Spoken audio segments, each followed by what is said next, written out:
얼마 전 서울 구로구에서 한 공원 앞을 지나던 60대 노인이 40대 젊은 남자에게 무참히 폭행당하는 일이 있었습니다.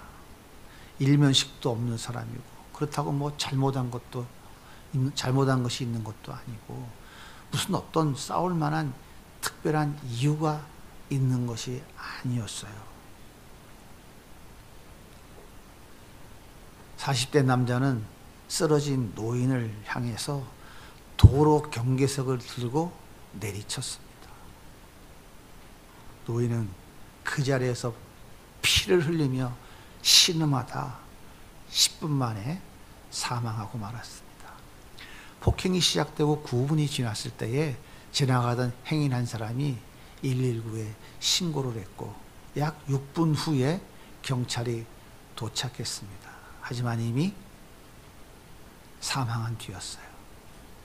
사건 조사를 위해서 인근의 CCTV를 확인했더니 노인이 숨지기 10분 사이에 그 현장을 목격하고 지나간 사람이 54명이었습니다. 그런데 그 중에서 단 한 사람도 싸움을 말리거나 피 흘려 죽어가는 그 노인을 구하기 위해서 어떤 행동도 한 사람이 아무도 없었다고 하는 사실입니다.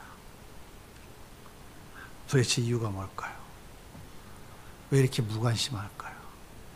왜 이렇게 매정할까요? 도대체 이유는 뭘까요? 저희 노인네가 죽든 말든 나와 무슨 상관이 있어? 내가 왜 남의 싸움에 끼어들어서 괜히 경찰서에서 오라 가라 하면 구차한 일을 당하며 살아야 돼. 뭐 돈이 생겨, 밥이 생겨. 내가 왜 오지랖 넓은 짓을 해? 이런 생각이라면 애써 외면하고 지나갈 수 있었겠죠. 이 54명 중에 교회 다니는 사람은 없었을까요? 예수 믿는 사람은 없었을까요? 혹시 모태신앙은 없었을까요? 교회 직분자들은 없었을까요? 참 궁금해요. 양심이 화인 맞았다 할지라도 사람이 피를 흘리며 죽어가는 그 현장을 목격하고도 이렇게까지 무관심할 수 있을까요? 도대체 이유가 뭘까요? 예수님은 제자들에게 갈릴리 건너편으로 함께 가자 하시면서 배에 오르셨어요. 하루 종일 사역하시면서 너무 피곤해서 배 뒤편에서 베개를 베고 주무셨습니다. 그런데 얼마 지나지 않아 거센 바람이 불기 시작했어요. 그런데 예수님은 여전히 주무시고 계셨습니다. 예수님은 거센 풍랑이 요동치고 있는 것을 몰랐을까요? 제자들이 죽음의 공포 속에서 벌벌 떨고 있는 것을 몰랐을까요? 혹시 의도적으로 관심 없는 척 외면하고 있었던 것은 아닐까요?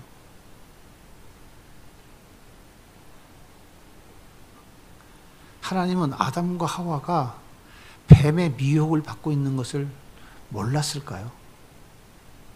선악과 따먹으면 눈이 밝아져서 하나님같이 된다고 미혹하고 있을 때에 하나님은 모르고 계셨을까요? 하와가 선악과를 따먹고 자기 남편 아담에게 갖다주는 그 현장을 보지 못하고 계셨을까요? 하나님은 왜 말리지 않았을까요? 그러면 안 된다고 야단치셔야 되는 거 아닙니까? 아담, 내 이놈, 선악과 따먹지 말라고 했지. 그거 먹으면 죽는다고 했지. 너 이놈 뱀, 너 왜 거짓말해? 너 왜 미혹하고 있어? 이 나쁜 놈. 하나님은 신속하게 개입하셔야 되는 거 아닌가요? 여러분 어떻게 생각하십니까? 하나님 너무 무관심한 거 아니에요? 이게 너무 무심한 거 아닌가요? 혹시 너무 피곤해서 잠들어 계시느라고 못 보셨을까요?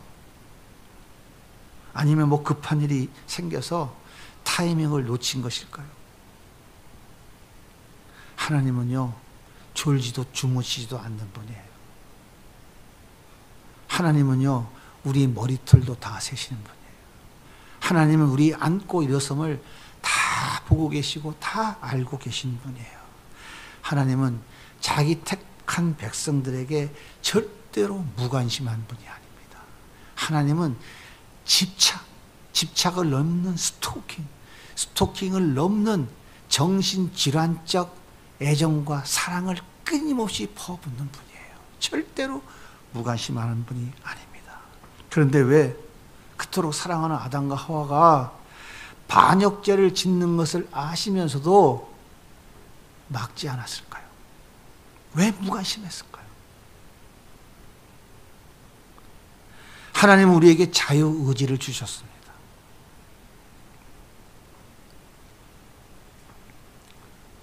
로봇은 명령하면 그 명령을 100% 복종합니다. 하나님 우리를 로봇처럼 하나님 말씀에 100% 복종하도록 프로그래밍 하지 않으셨어요. 하나님 말씀에 순종하든지 불순종하든지 스스로 선택할 수 있도록 자유의지를 주셨습니다. 그런데 중요한 사실은 그 자유의지로 선택한 그 결과에 대한 책임도 자신에게 있다는 사실이에요. 그러므로 아담과 하와의 선택은 하나님의 무관심 때문에 일어나는 것이 아니라 하나님이 허락해 주신 자유의지를 잘못 사용한 것이에요. 여러분 에버랜드에 가면 자유이용권 사시죠? 에버랜드에 이용할 수 있는 놀이기구가 얼마나 많습니까? 1번부터 다 타려고 그러면 하루 종일 타도 절반도 못 하죠. 그러니까 어떻게 해요? 내가 원하는 것을 선택해서 그것만 골라서 이용을 합니다. 하나님은 인간에게 그런 자유를 허락하셨어요. 그런데 하나님은 이것만큼은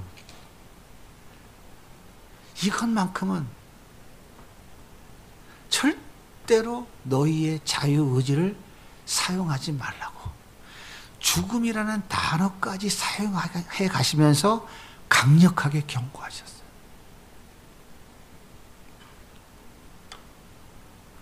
그런데 아담과 하와는 사용하지 말아야 할 그 자유의지를 사용하고 말았습니다. 그리고 그 책임으로 영원한 저주와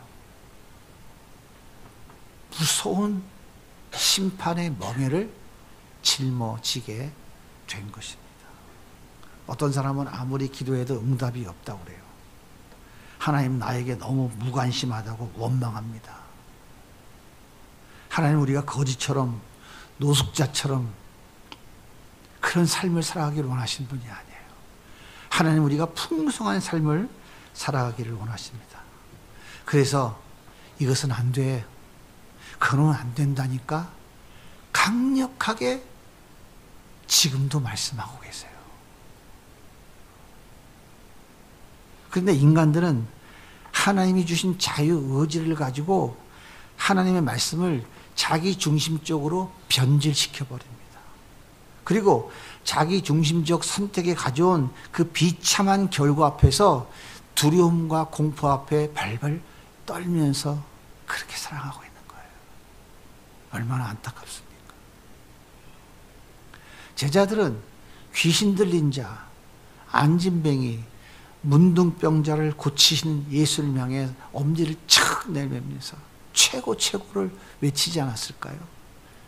베드로는 열병으로 죽어가는 장모가 벌떡 일어나 걸어가는 것을 보고 예수님을 향해 엄지를 착 내밀며 최고라고 외치지 않았을까요? 저분이 우리 스승이야. 저분이 우리를 제대로 선택하셨잖아. 저분이 이스라엘의 왕이 되시면 제자인 우리에게 특별한 대우를 해 주시는 건 당연하겠지? 그래. 내가 배와 그물을 버리고 예수님 따라온 것은 정말 잘했어. 이런 대단한 분의 제자가 된 것은 정말 하나님 주신 특별한 복이야. 나의 선택은 완벽했어. 자신을 향해 스스로 엄지척 하면서 만족하지 않았을까요? 그런데 예수님은 죽음의 공포 앞에 벌벌 떨고 있는 제자들에게 지금 너무 무관심하세요. 거기서 주무시고 계세요. 무슨 얘기입니까? 니들 죽든지 말든지 나와? 무슨 상관이냐? 그 모습을 지금 보여주시는 거 아닌가요? 제자들이 얼마나 서운했겠어요. 그런데요, 예수님은 정말 피곤해서 주무시고 계셨을까요? 광풍이 지금 몰아치고 거대한 파도가 지금 배를 침몰시킬 정도로 들이치는 것을 모르시면서 두루누워 코를 골고 계셨을까요? 예수님은 목수 출신이라 거센 광풍과 파도가 얼마나 위험한 것인지 모르셨던 것일까요? 그렇지 않습니다. 예수님은 하나님이십니다. 그분은 전능하신 분이에요. 우리의 머리털도 다 세신다니까요. 우리의 속마음으로 생각하는 것까지도 다 헤아리고 계시는 분이에요. 그분은 전지 모르는 게 없는 분이에요. 전능 불가능이 없는 분이십니다. 그런데 왜 죽음 앞에서 벌벌 떨고 있는 제자들에게 이토록 무심할 수 있을까요? 이건 너무한 것 아닙니까? 옆에서는 죽는다고 아우성을 치는데 코를 걸고 있으니 이것보다 더 극단적인 상황이 어디 있습니까?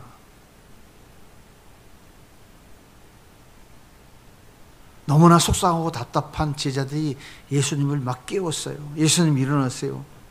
우리가 다 죽게 됐는데 잠이 옵니까? 왜 이렇게 관심이 없어요? 이건 너무하는 것 아닙니까?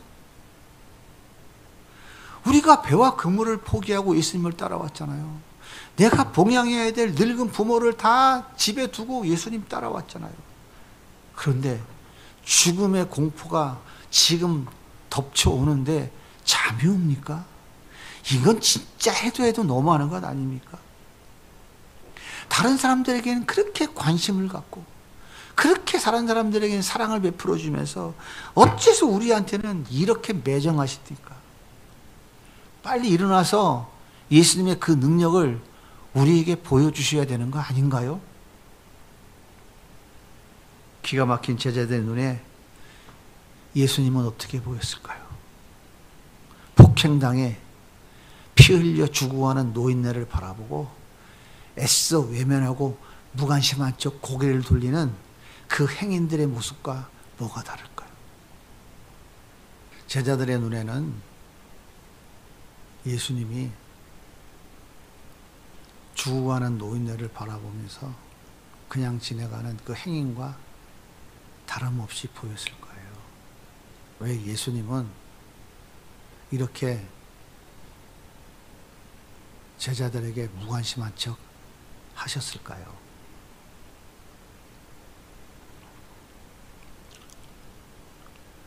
제자들은 예수님이 누군지 모르고 있었어요.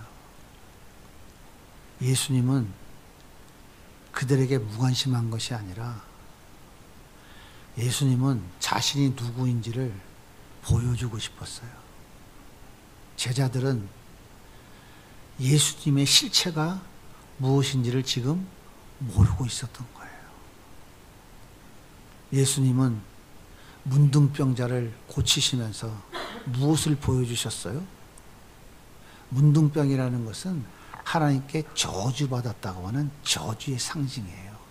근데 예수님이 그 문둥병을 고치셨다는 것은 예수님은 그 저주를 해결하기 위해서 이 땅에 오신 분이라는 것을 보여주는 거예요.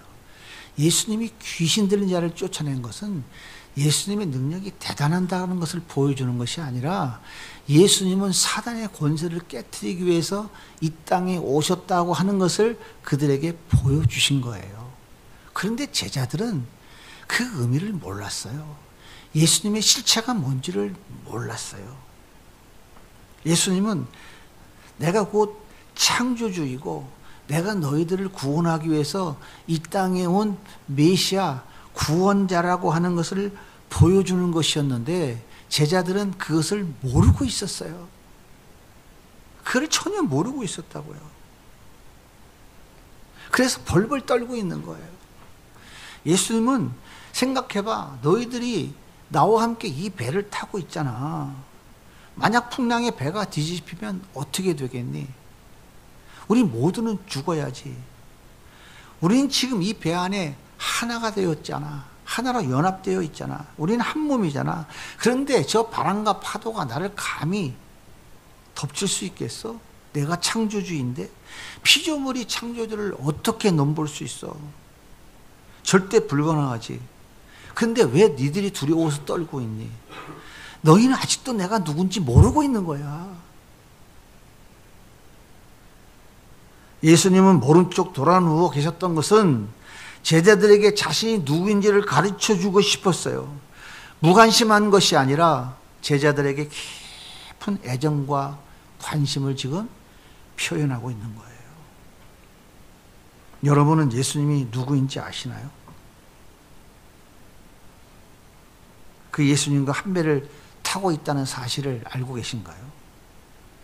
십자가에 죽었다 부활 승천하신 예수님은 이 땅에 다시 오셨어요. 육신을 입고 오신 게 아니라 영으로 다시 오셨습니다. 그래서 우리와 함께 살고 계세요. 여러분이 믿든지 믿지 않든지 하나님의 택한 백성들은 예수님과 한 몸이고 하나입니다. 다시 말해서 예수를 인격적으로 만난 사람은 반드시 그 안에 예수님이 계신다고요. 여러분이 예수님을 만났다면 여러분 안에 예수님이 계신다니까요. 난 모르겠어? 난 믿어지지 않아? 그것과 상관없어요. 여러분이 진짜 예수님을 인격적으로 만났다면 예수님은 여러분 안에 계신다니까요. 여러분은 예수님과 하나라고요. 한 몸입니다. 둘이 아니고 연합되어 있다고. 이렇게 딱 붙어 있다고요. 그래서 예수님과 함께 이 땅에 주어진 삶을 살다가 예수님과 함께 천국을 가는 거예요. 그런데 예수님께 함께 살아가는 내 인생에도 거센 바람과 파도가 몰려올까요? 안 몰려올까요? 몰려옵니다. 예수님과 함께 배 타고 가는 그 배 속에 풍랑이 오듯이 지금 우리 안에 영으로 오신 예수님과 함께 살아가고 온 이 땅의 삶 속에서 우리가 감당할 수 없는 이 풍랑과 파도가 수도 없이 밀려와요. 예수 믿기 전보다 예수 믿으면 이상하게 더 많아요. 더 강력해져요.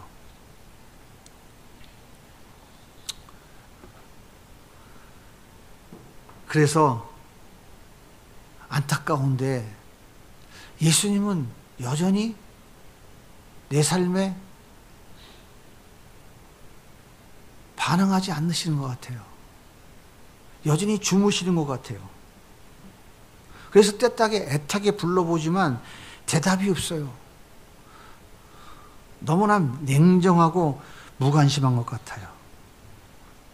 여러분 생각은 어떻습니까? 그런 것 같지 않나요? 이것은 꼭 좀 들어주셨으면 좋을 것 같은데 안 들어줘. 이거는 꼭 응답해 주셨으면 좋겠는데 고개를 외면하시는 것 같아요. 내가 좋은 남자 만나 결혼하고 싶다고 그렇게 오랫동안 기도했는데 그거는 안 들어줘. 이상해. 이 사업이 좀 잘 돼서 물질의 통로로 쓰임 받았으면 좋겠다고 주님께 그렇게 기도했는데 하는 것마다 안 돼. 참 예수님은 주무시고 계시는 것 같아요. 그래서 때때로 애타게 불러보지만 대답이 별로 없어. 하나님의 뜻에 순종했으니 비록 모든 재산은 다 날라갔지만 머리 눕힐 장소는 주실 줄 알았어요. 야, 매정하더라고. 한 달이면 그래도 지하에 단칸방이라도 하나 편하게 다리 뽑을 자리를 주시겠지 했는데 안 주시더라고. 자그마치 6개월 동안이나 그렇게 노숙자와 같은 삶을 살아가는데 진짜 관심이 없더라고요. 너무 무관심하시더라고. 너무 차갑고 쌀쌀맞고 매정한 분 같았어요. 그런데 돌아보니까 예수님의 그 무관심은 나를 향한 깊은 사랑이었어요. 예수님의 무관심은 하나님 말씀에 무조건 순종하는 믿음을 세워주시는 과정이었어요. 예수님의 무관심은 하나님은 지금도 살아계십니다. 살아계신 주 나의 참된 소망 걱정 근심 전혀 없네. 내 평생에 무덤 속에 들어갈 때까지 내가 부르는 신앙 고백의 찬송을 갖게 하셨어요. 세상과 타협하지 않고 인본주의 가치 따라가지 않고 끝까지 변질되지 않는 종이 되기 위해 강하게 훈련하는 과정이었어요. 한 영혼의 가치를 생명보다 귀하게 여길 수 있도록 훈련하는 과정이었습니다. 사랑하는 여러분, 예수님이 풍랑 만난 내 인생을 외면하고 계신 것 같나요? 너무 쌀쌀맞고 냉정하고 무관심한 것 같나요? 아닙니다. 예수님은 무관심한 분이 아니에요. 예수님은 지금도 말씀하고 계십니다. 우리에게 풍성한 삶을 살아갈 수 있도록 말씀하고 계신다니까요. 그리고 우리의 삶에 간섭하고 계세요. 그런데요, 우리는 여전히 자기 중심적으로 살아가요. 예수님 말씀을 순수하게 받아들이고 그 말씀 따라 살아가 보려고 하지 않고요. 말씀은 그렇지만 나는 이렇게 생각하니까 이렇게 살아야지 여전히 자기 중심적으로 살아가기 때문에 예수님은 가만히 계시는 거예요. 그런데 우리의 욕심은 예수님 내가 잘못 갈 때 그때 오셔서 못 가게 막아주셨어야지 왜 안 막아주십니까? 전부 이러고 앉았다니까요. 그때 내가 그거 선택할 때 야 그거는 아닌 거야 라고 야단을 치시면서 막아주셨어야지 그때 왜 안 막아주셨습니까? 이렇게 원망하고 앉았다니까요. 하나님은 말씀을 버리고 그 말씀을 자기 중심적으로 해석해서 자기 원하는 길로 가실 때 그분은 가만히 계십니다. 가만히 계세요. 모른 척 하고 계십니다. 둘째 아들이 아버지 재산, 유산 물려받아서 현금 챙겨서 먼 나라로 가서 지 멋대로 세상 쾌락 즐기며 살았어요. 그러다가 거지가 됐어. 거기다가 흉년까지 와서 돼지 치는 일을 하게 됐어요. 근데 그 돼지 치는 먹이도 없어서 사람 먹을 뿐만 아니라 그 돼지 우리간에서 돼지가 먹는 쥐엄 열매 하나 더 먹겠다고 싸우는 그 지경까지 갔어요. 내가 아버지한테 유산 달라고 할 때 그건 아니라고 좀 막아주시지. 내가 유산 팔으려고 할 때 안 팔리게 해서 못 가도록 좀 막아주시지. 내가 먼 나라로 떠나갈 때에 비행기를 갖다가 못 뜨게 만들어서 좀 막아주시지. 그때 왜 안 막아주셨어요?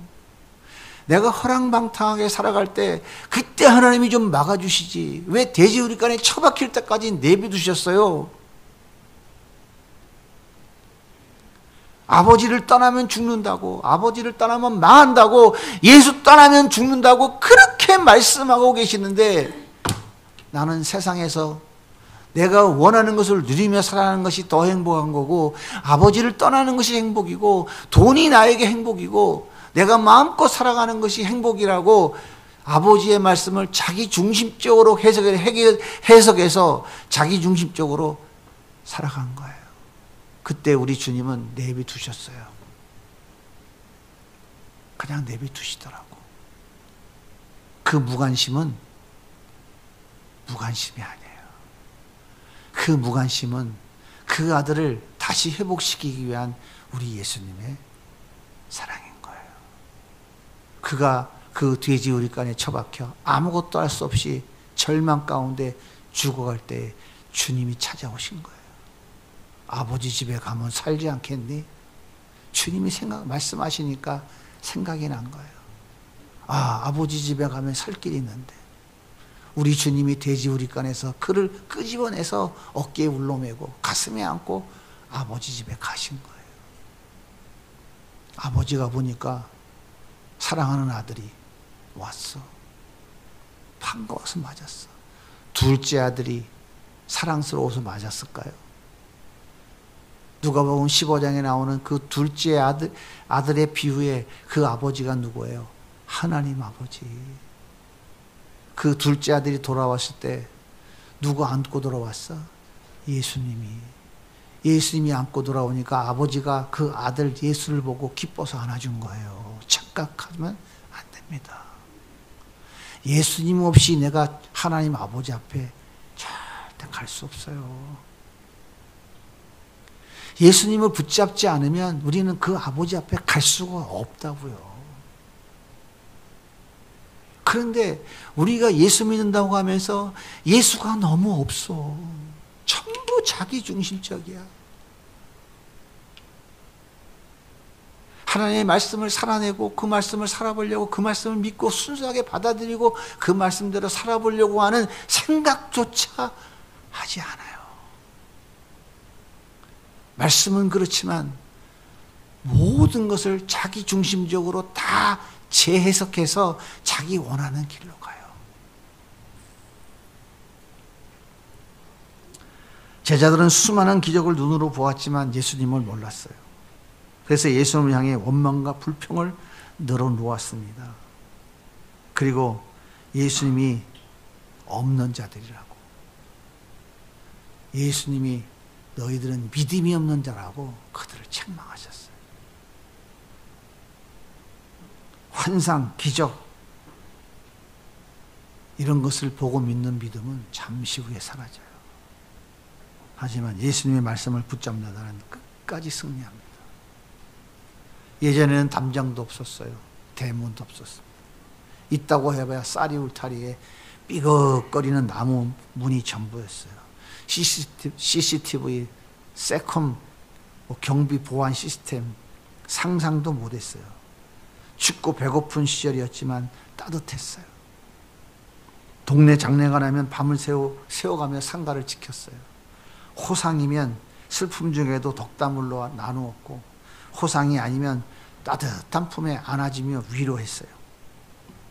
칠순이 되면 온 동네가 시끌벅적 잔치를 벌였어요. 지나가는 행인들도 불러다가 음식도 대접하고 아낌없이 나누어 주었어요. 그런데 지금은 아무리 둘러보아도 이런 배려와 관심을 찾아보기가 어렵습니다. 우리 가정, 우리 교회는 어떨까요? 배려와 애정과 관심이 넘쳐나고 있을까요? 아니면 철저하게 자기중심적일까요? 예수님은 우리에게 무관심하신 분이 아닙니다. 우리를 진정으로 사랑하시는 분이에요.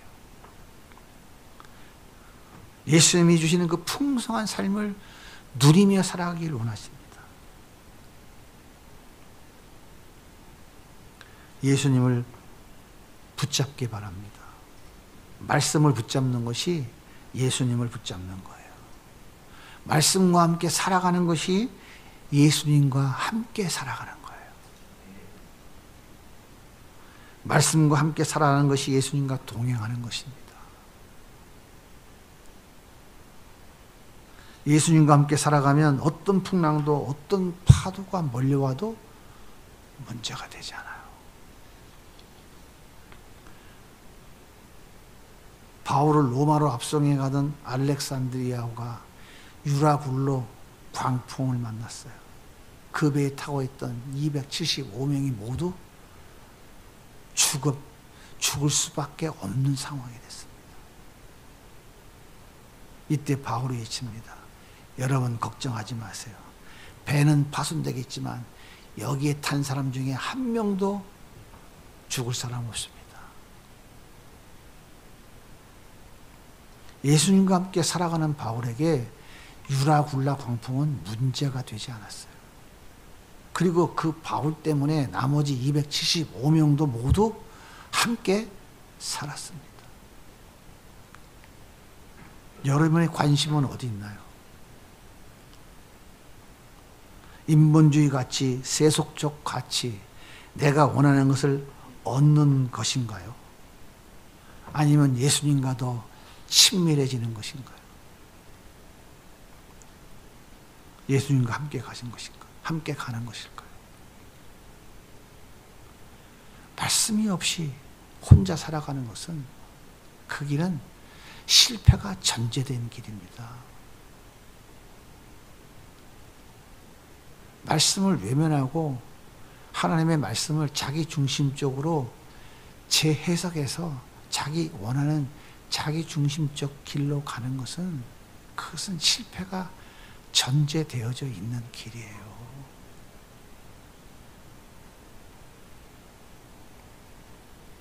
예수님의 관심은 여러분과 함께 살아가는 것, 그것밖에 없어요. 예수님의 관심은 예수님과 함께 살아가는 여러분의 삶이 풍성해지는 것, 그거밖에 없다고요.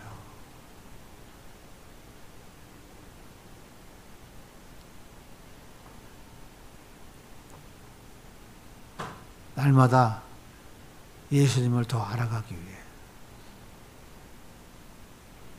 말씀을 더 붙잡기 위해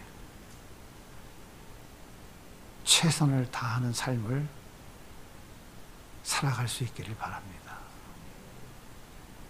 예수님을 더 알아가는 것에 더욱 관심을 집중하는 우리 모든 성도들이 다 되시기를 예수님의 이름으로 간절히 소원합니다.